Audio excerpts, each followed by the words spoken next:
Hola, muy buenas tardes. Mi nombre es Ricky Andrés Creyos Solarte. Soy estudiante de la Universidad Nacional Abierta y Distancia. Pertenezco al programa de Ingeniería de Telecomunicaciones. Y en el día de hoy vengo a presentarles el video de sustentación de la práctica número 3, el experimento número 3 de la práctica número 2, que es la que me correspondió a mí.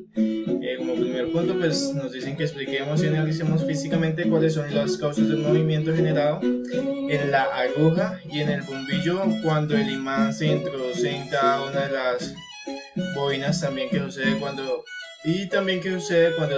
es movido a diferentes velocidades.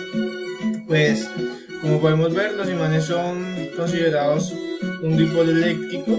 Estos se organizan en una carga eléctrica de tal manera que en el polo norte del imán están ubicadas las cargas positivas, mientras que en el polo sur están ubicadas las cargas negativas. De esta forma es fácil intuir que se crea alrededor de él un campo magnético cuyo inicio son las cargas positivas y al final las cargas negativas. Según la ley de Faraday, un campo magnético variable producirá un campo eléctrico capaz de inducir el desplazamiento de cargas eléctricas o corriente, digámoslo así, en un material conductor, y la magnitud de ese campo eléctrico es proporcional a la velocidad con la que varía el campo magnético.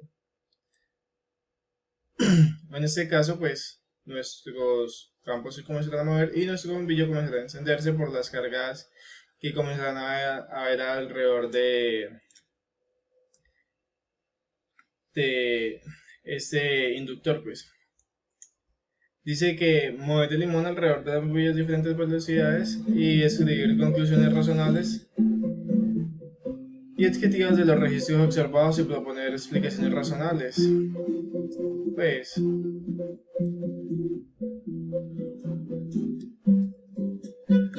como podemos ver, aquí lo que pasa es que cuando el imán está alrededor de las bobinas, hay una inducción y un campo electromagnético que hace mover el voltaje y el bombillo, pues dependiendo de cuál sea ese voltaje, comienza a encenderse o a apagarse, bien sea si está cerca o lejos, como lo vemos aquí. El bombillo depende por cuál de las bobinas le pase, lo hace con más fuerza.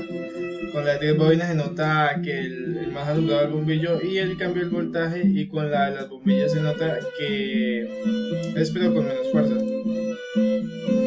Por lo menos acá, como podemos ver, hay menos bobinas, es menor, a diferencia de cuando hay más espiras, es mayor la luminosidad del bombillo. Nos dice que consultar y explicar utilizando su propio análisis de la situación planeada el fenómeno siguiente. La aguja se desvía en una dirección cuando el imán se introduce en la bobina y en la dirección opuesta cuando el imán se saca.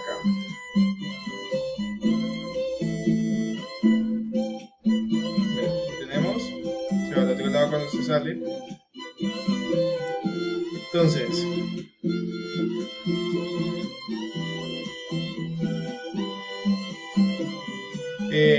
un generador eléctrico es un dispositivo que convierte energía mecánica en energía eléctrica.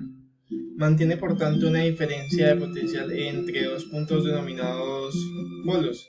Entonces, al hacer un movimiento mecánico con meter y sacar el imán dentro de las bobinas, se crea un campo magnético que hace generar electricidad y enciende el bombillo y genera voltaje, lo que hace pues que cuando esté dentro haya inductancia. Entonces se va a ir hacia la corriente positiva, y cuando lo sacamos pues obviamente se va a disminuir y se va hacia el otro lado. Encuentre los factores que afectan directamente la fuerza electromagnética generada en un sistema de inducción. Y bueno, dice, la fuerza electromagnética de una fuente se define como el trabajo realizado por el dispositivo por una unidad de carga, por lo que las unidades de fuerza electromagnética son los voltios. Cuando decimos que un campo magnético genera una corriente eléctrica de un conductor, nos referimos a que aparece un fenómeno llamado FEN inducido, de modo que las cargas del conductor se mueven generando una corriente inducida.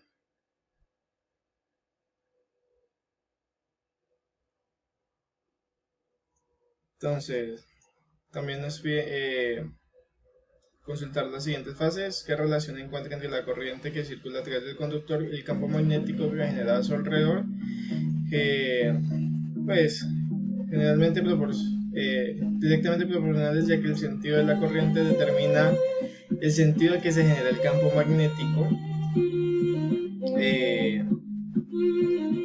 Consultar la regla de la mano derecha, realizar un diagrama y explicar los parámetros. La regla de la mano derecha es un método para determinar direcciones vectoriales. Tiene como base los planos cartesianos.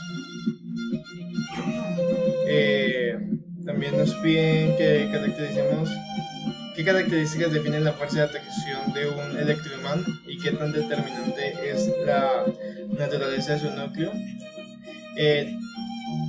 Tiene que ser un conductor eléctrico.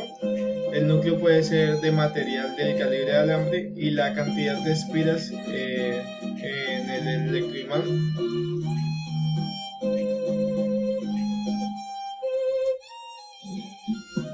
Y también nos piden que determinemos tres diferencias entre un electroimán y un imán natural. El electroimán y el imán de barra poseen los dos polos, los cuales generan las líneas de campo.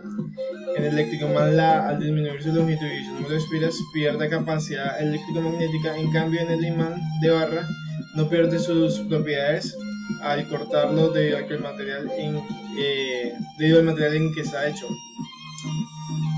También se nos pide que consultemos y comparemos la intensidad de los campos magnéticos generados por los solenoides con un núcleo de aire y otro por un núcleo ferromagnético.